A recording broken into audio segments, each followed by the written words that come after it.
helmets, bump cars, air protection, hearing protection, earmuffs and earplugs, face and eye protection, goggles and spectacles, face shields, respiratory protective equipment, dust masks, respirators, breathing apparatus. Head protection safety helmet.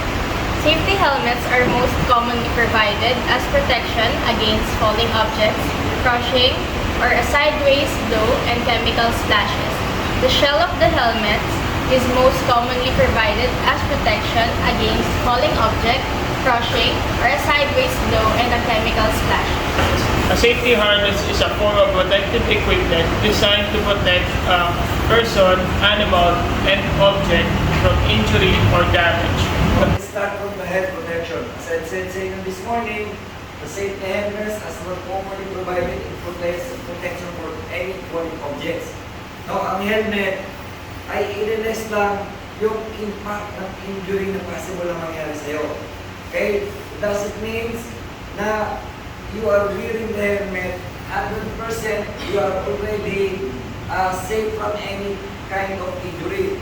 So, ang purpose nito is at least to lessen. Siyempre, of course, we are doing pa rin and bear our mind yung safety first kung paano tayo magtrabaho. Wear accordingly our helmet. Check if it is still in good condition. Of course, syempre, wear the chin strap.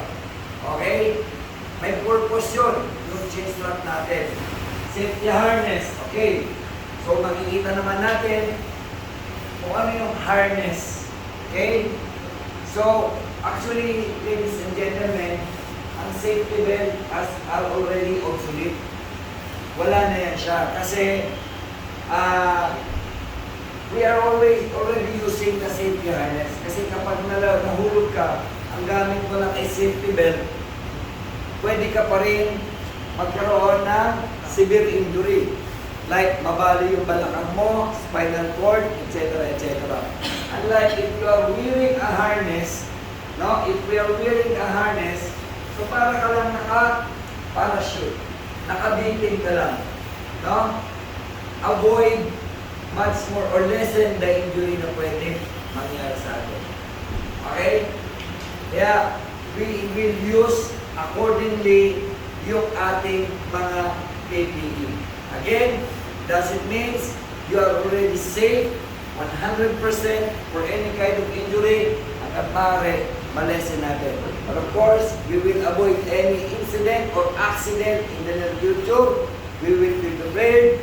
We will wear our PPE and we will work to check our environment if it is clear for any accident na pwede mangyari sa atin.